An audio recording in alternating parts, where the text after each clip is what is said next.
नमस्कार, मुहामुही में आपका स्वागत है। इस कार्यक्रम में हर हफ्ते हम ऐसी किसी कद्दावर हस्ती से मुहामुही बात करते हैं जो हमारे देश और राज्य के लोगों की जिंदगी पर किसी न किसी रूप में असर डाल रहे होते हैं। आज हमारे साथ हैं आवाज़ की दुनिया की एक ऐसी हस्ती जिनके कंठ में साक्षात माँ शारदे विराजती हैं। नाम है उनका शारदा सिन्हा। शारदा जी, मुहामुही में आपका स्वागत है। लेकिन हम आपसे म्यूजिकल मुहामुही का सिलसिला शुरू करें इससे पहले देख लेते हैं कि आज की बातचीत में हमारे सामने मुख्य मुद्दे और सवाल क्या क्या है।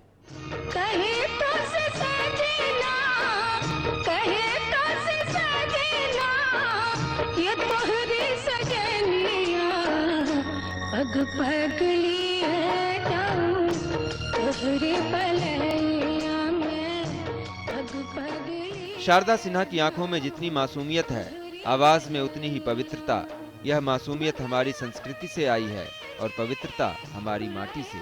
पिछले 30 सालों में वो दुनिया भर के बिहारियों, भोजपुरियों और मैथिल लोगों की आत्मा में घुस गई हैं। खूबसूरत आवाज की मल्लिकाएं बहुतेरी हैं, जिन पर पुरस्कारों और प्रशस्तियों की बारिशें होती रहती हैं, लेकिन दिल से भी कई कदम आगे आत्मा में जगह बना लेने वाली पवित्र आवाजें सदियों में सामने आती हैं। कई लोग शारदा सिन्हा को बिहार की लता मंगेशकर या बेगम अख्तर वगैरह कहा करते हैं, लेकिन अगर अतिशयोक्ति नहीं हो तो कहना चाहिए कि लता मंगेशकर के गीतों के बिना शायद इस मुल्क में मनोरंजन की दुनिया सूनी हो जाएगी, लेकिन शारदा सिन्हा के गीतों के बिना तो दुनिया भर के बिहारियों का जीवन ही सूना हो जाएगा। एक प्रेम दीवानी, एक दरस दीवानी। न किसी शादी ब्याह न किसी तीज त्योहार में कोई रौनक रहेगी और छठ पर्व तो हो ही नहीं सकता। पिछले 30 साल में छठ पर्व के हजारों हजार गीत गाए गए, लेकिन शारदा सिन्हा के गाए चंद गीतों के बिना कैसे सूरज भगवान उगेंगे, कैसे छठी मैया को अर्घ दिया जाएगा, कुछ समझ नहीं आता। शारदा सिन्हा को पद्मश्री समेत कई पुरस्कार और सम्मान मिले, लेकिन उनका जिक्र अब क्या करें, क्योंकि उनकी अपनी हस्ती के सामने थोक के भाव बांटे जाने वाले ये पुरस्कार बेहद बौने लगते हैं।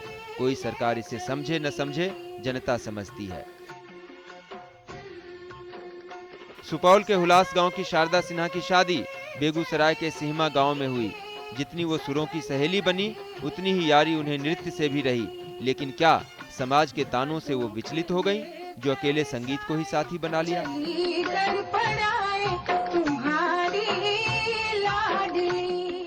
एक से बढ़कर एक साहित्यिक गीतों को भी उन्होंने अपनी आवाज दी, लेकिन क्या उनका वो कंट्रीब्यूशन शादी ब्याह, तीज त्योहार और फिल्मी गीतों की लोकप्रियता में छिप गया?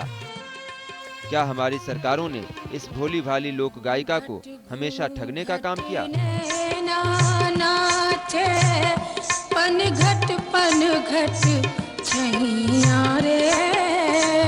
लहर लहर हर नैया नाच, नैया में खे भैया। उनकी हसरतें, उनकी टीस, उनकी खुशी, उनका गम सब पूछेंगे हम। और ये इतना पान क्यों खाती हैं शारदा सिन्हा? ये गोल बिंदी लगाना कब से शुरू कर दिया? जिज्ञासाओं और सवालों का पूरा संसार है और मुहामुही में जीने के लिए चंद लम्हे। देखते हैं अपनी हथेलियों में कितनी जिंदगी बटोर पाते हैं हम।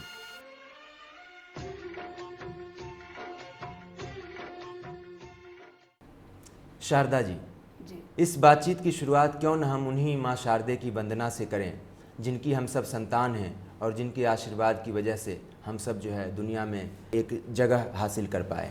जी बिल्कुल, बहुत अच्छा कहा आपने। मैं एक दो पंक्ति माँ शारदे की वंदना जी, मैंने बहुत बचपन में इसको सीखा था। जय जगदीश्वरी माँ तू सरस्वती, जय जगदीश्वरी माँ तू सरस्वती, शरणागत प्रति पालनहारी, शीश मुकुट गलमालाधारी, जय जगदीश्वरी माँ।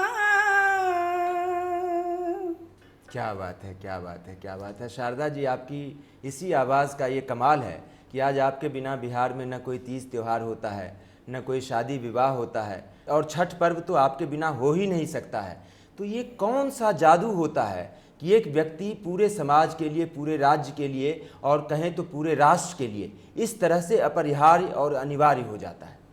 पहले मैं ये कहूँगी जी कि अपने किए से कुछ नहीं होता, शायद खुदा की देन है इंसान का मशहूर हो जाना। मगर साथ में एक बात ज़रूर है जी कि मैं मिट्टी से जुड़ी रही हूँ और अपनी मिट्टी की जो गमक है उसमें जीती रही हूँ। निश्चित रूप से लगता है कि जैसे आप पूरे उस परिवेश को पहले जी लेती हैं। जी बिल्कुल। और गाते समय फिर उन चीज़ों को आप अपने गीतों में लाती हैं। जी बिल्कुल, वही समझ में आता है मेरे, जो मैं गाती होती हूँ बस वही, और कुछ मेरे सामने नहीं होता।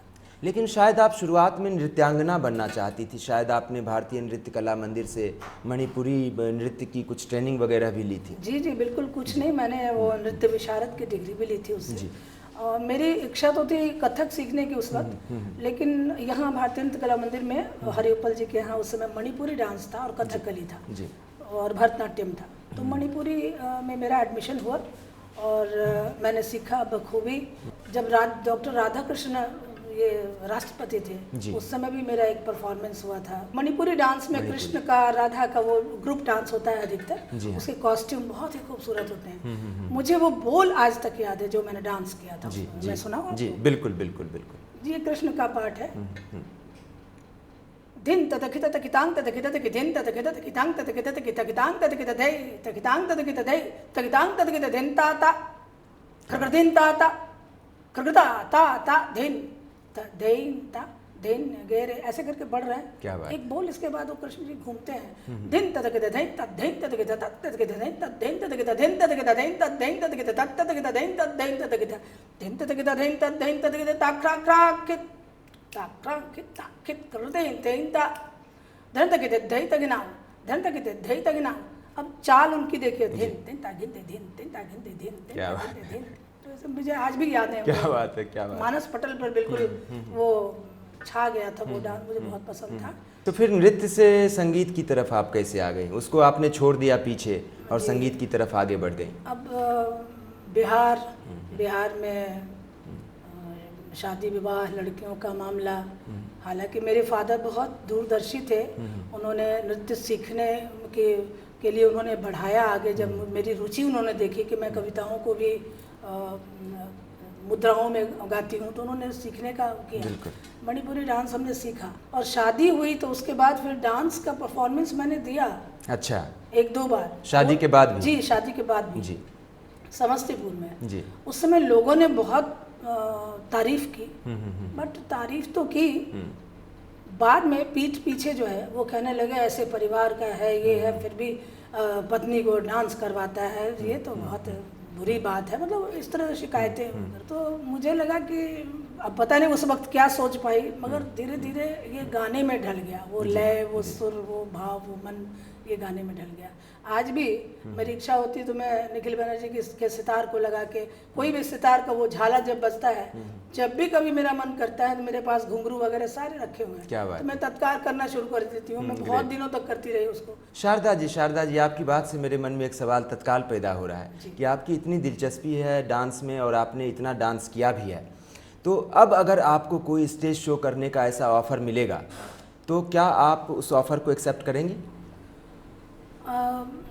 जो डांस हमने सीखा था वो जितना याद है, अगर उसको किसी रूप में प्रस्तुत करने की अवसर मिले तो मैं जरूर करूँगी। मुझे जितना याद है उतना तो मैं कर ही सकती हूँ और सीख भी सकती हूँ। बिल्कुल, क्योंकि निंदक तो देखिए अब आपके पीछे छूट गए।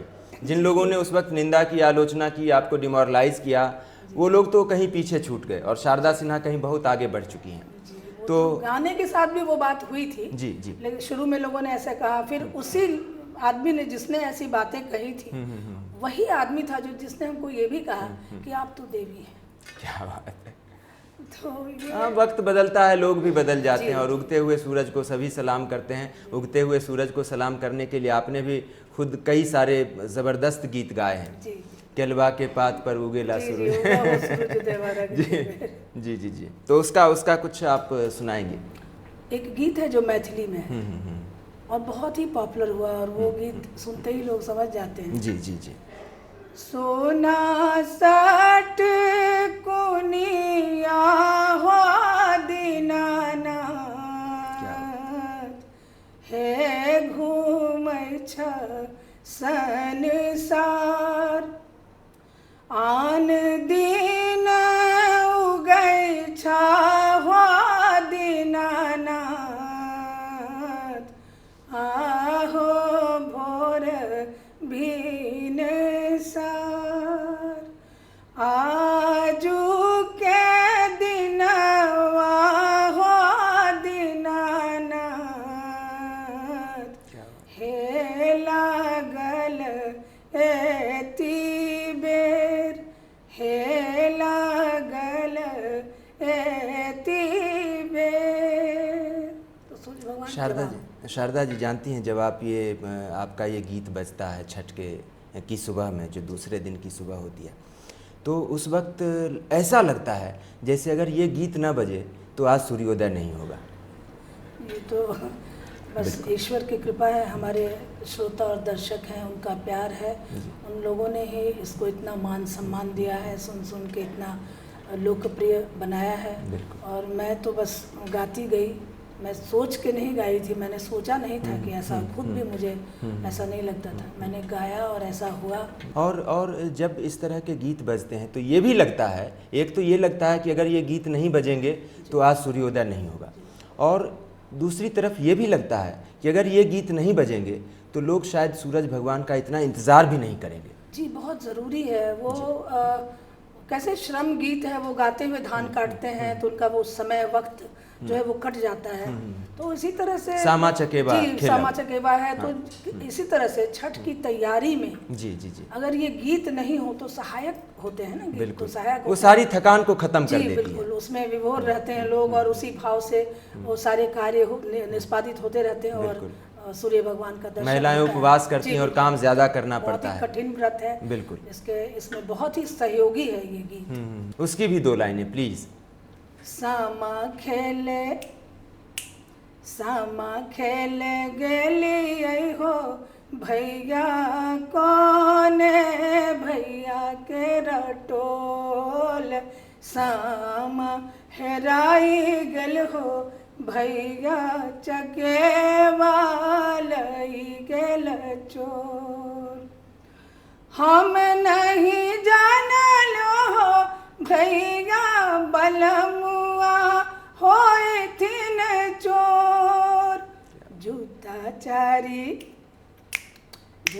चारी मारल हो भैया नयनवा ढराई लोर, जूता चारी मारल हो काटलो रेशम के डोरिया पराई जैतई चोर, सामा खेले। लास्ट में सामा में इतना बढ़िया वो जी शाम चको अइहा है जोतला खेत में बसिहा है ढेपा फोड़ी खइहा है भैया के आशीष दिहा है अगला साल फिर अइहा है। बिल्कुल वो तो अद्भुत है वो। ये छठ का जब सुबह का अर्घ जब हो जाता है जी, तो उसी दिन से ये शुरू हो जाता है, पर वहीं से मिट्टी ले जाके सामा चकेवा बनाया जाता है और 15 दिन तक चलता है, फिर पूर्णिमा के दिन भसाई जाती है। जी भाई बहन का जी। और एक वो जो आपने गाया है, जिस वक्त सूर्योदय ठीक होता है उस वक्त के लिए है मेरे ख्याल से, जो बाल सूर्य है जो उगते हैं और केलवा के पात पे उगेला सूरजमल, जो एक पूरी तरह से जो एक बच्चा जिस तरह से खेलता है और उसी तरह से सूरज भगवान, उस गीत में ऐसा बताया गया कि केले के पत्ते पर खेलते हैं, लुका छिपी करते हैं, तो वो पूरा जो है उसकी दो लाइनें। केलवा के पात पर उगेलन सूरजमल झाके झुके, केलवा के पात पर उगेलन सूरजमल झाके झुके, हो करेलु छठ बरतिया से झाके झूके, हे करेलू छठ बरतिया से झाके झूके। हम तो से पूछी बरतिया बरतिया से केकरा लागी, हे करेलू छठ बरतिया से केकरा लागी। ऐसे सब संबंध लगा के और पूछते हैं किसके लिए कर रही हूँ, वो बताती हूँ मैं स्वामी के लिए करती हूँ, मैं बेटे के लिए करती हूँ, मैं बेटी के लिए। क्या बात है, क्या बात है। शारदा जी, एक तो बात यह है कि इन गीतों को आपकी बेमिसाल आवाज़ मिली है। दूसरी बात मुझे ये लगती है कि ये गीत जो हैं जितने सहज और जितने सरल हैं ना, उसके साथ साथ जो है ये हमारे लिटरेचर का भी, फोक लिटरेचर का भी जो है एक बहुत ही बेमिसाल पीस है। मैं खुद भी राइटर हूँ, कविताएं मैंने लिखी हैं, और इस लिहाज से मैं देखता हूँ कि जिन लोगों ने लिखा होगा केलवा के पात पर उगेला सूरजमल झाके झूके, तो ये जो सोच है, ये सोच है, तो इन गीतों को किन्होंने लिखा?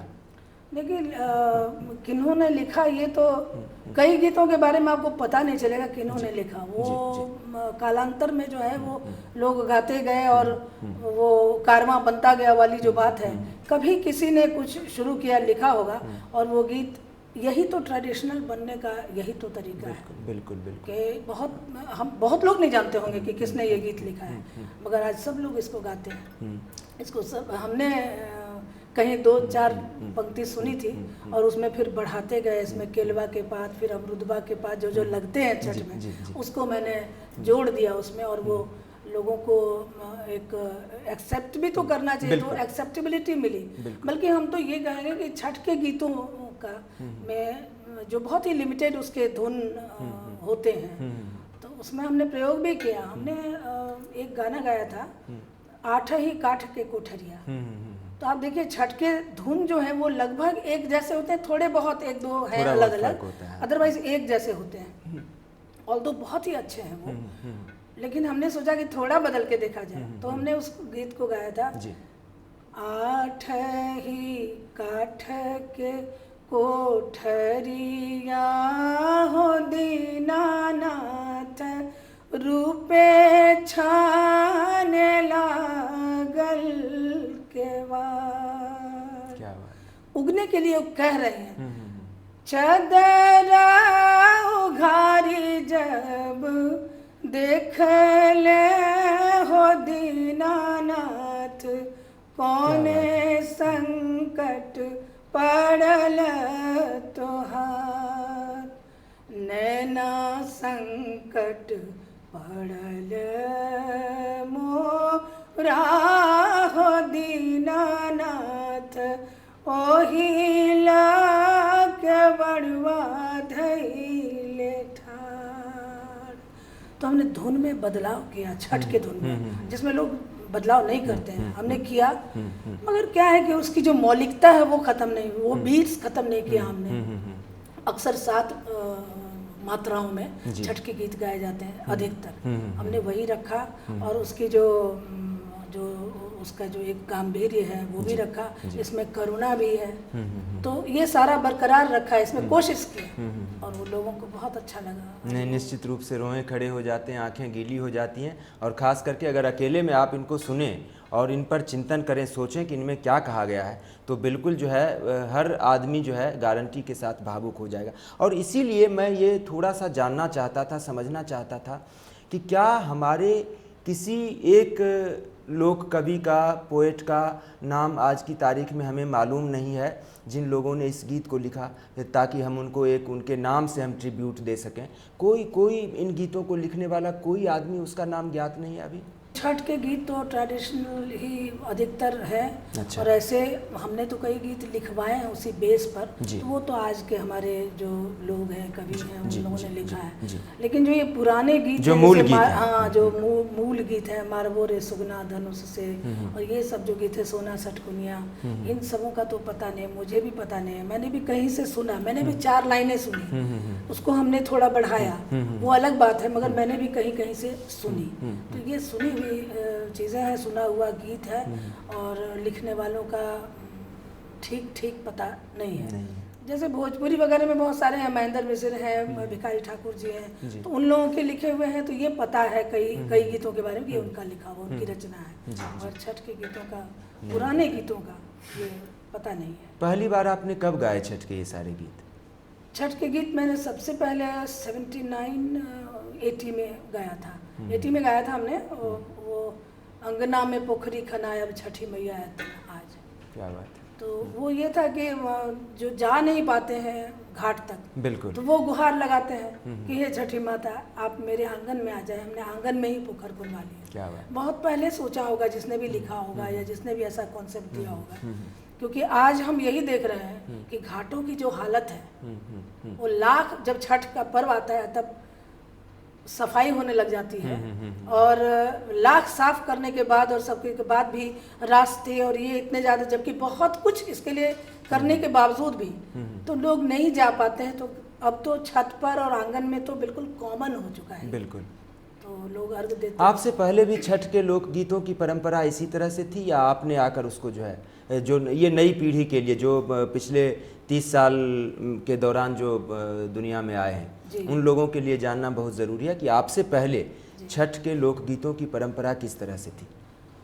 हमसे पहले छठ में जो आंगन में गीत गाए जाते होंगे, जो पर्व हो रहा है और अपने अपने आंगन में जो गीत लोग बूढ़े पुरान जो गाते होंगे वो गाते थे। एक आध गीत जो विंध्यवासिनी जी स्वर्गीय उनका, वो उनके बारे में हमने सुना था कि वो गाती थी गीत। तो छठ के गीत उनके हैं जो पहले उन्होंने रेडियो के माध्यम से गाया था। हम लोग भी बहुत छोटे थे उस समय, तो सुना होगा, उसमें ध्यान नहीं था, मगर उन्होंने गाया होगा। वैसे छठ का गीत जब हमने गाया उसके बाद तो धीरे धीरे ये छठ का बिल्कुल बाजार ही हो गया गीतों का। हजारों गीत रिकॉर्ड हो गए। बिल्कुल। एक बात मैं बताना चाहूँगी कि मैंने 86 में ये गाने गाए थे। 80 में मैंने HMV में गाया था, 86 में मैंने ये केलवा के पात और ये सब भी गाया था। जो उससे लेकर के और इधर आपको 16-17 वर्ष उसके बाद, यानी कि 86 से 16-17 सालों के बाद हजारों गीत, 20-25-30 हजार गीत गाए गए होंगे और वीडियोग्राफी हुई होगी। खुद आपने कितने गीत गाए हैं छठ के? गिना तो नहीं है, लेकिन मैंने 50-100 गीत तो गाए। 50-100 गीत आपने भी गाए? क्या बात है, क्या बात है। और कुछ रिकॉर्डेड हैं, कुछ नहीं भी हैं, कुछ रखे रह गए हैं कि रिकॉर्ड होगा, करेंगे। शारदा जी, लेकिन ये तो शारदा जी का उत्कर्ष है। जब शारदा इन गीतों को गाकर अपने करियर के, पॉपुलैरिटी के, पब्लिसिटी के चरम पर पहुंच गई, लेकिन इस सफ़र में, इस मुकाम तक पहुंचने से पहले शारदा सिन्हा ने कभी शुरुआत की होगी।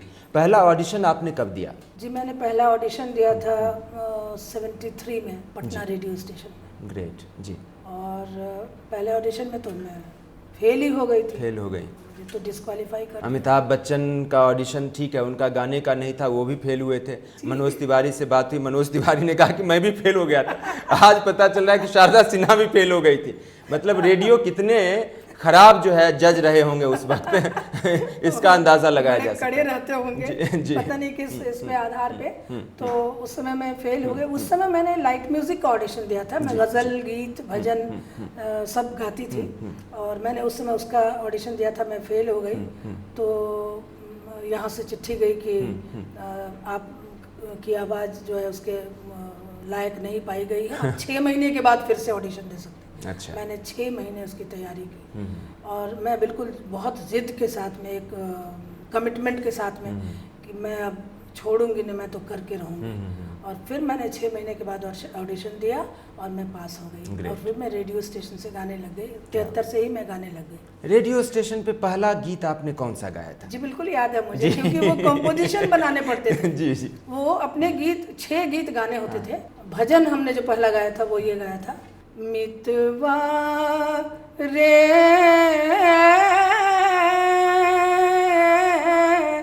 नेकी से बेड़ा पार, जो मितवा तुम नेकी न करी हो, जो मितवा तुम नेकी न करी हो, डूब जाई हो मझधार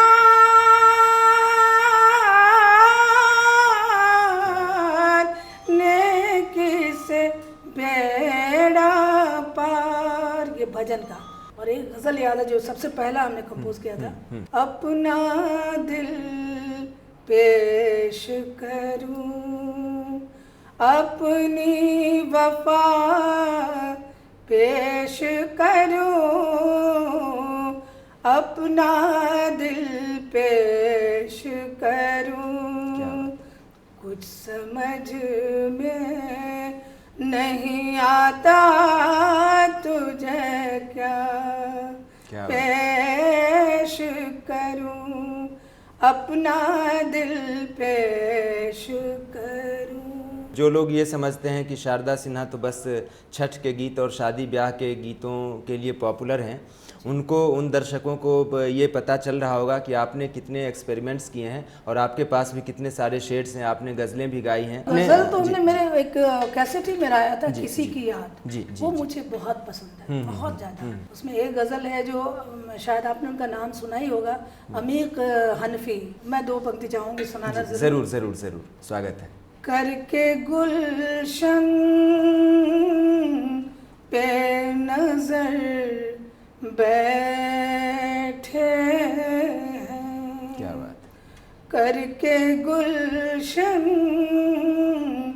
पे नजर बैठे हैं, हम जो वादी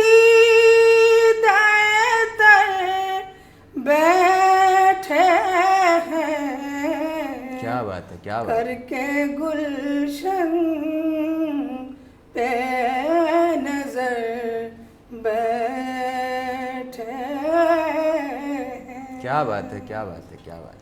अभी वक्त है शारदा जी एक ब्रेक का।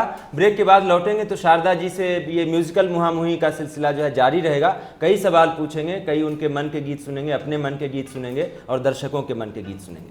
द्वार के छकाईने गा पहिले चुकैया दू लरुआ भैया तिया धिया पोसलो से हो धिया राम ने जा, बीच गगन में बदरा नाचे, बरसे मारे प्यार के, पानी पी कर धरती नाचे, क्या बात है, क्या बात है, बिना किसी आधार के।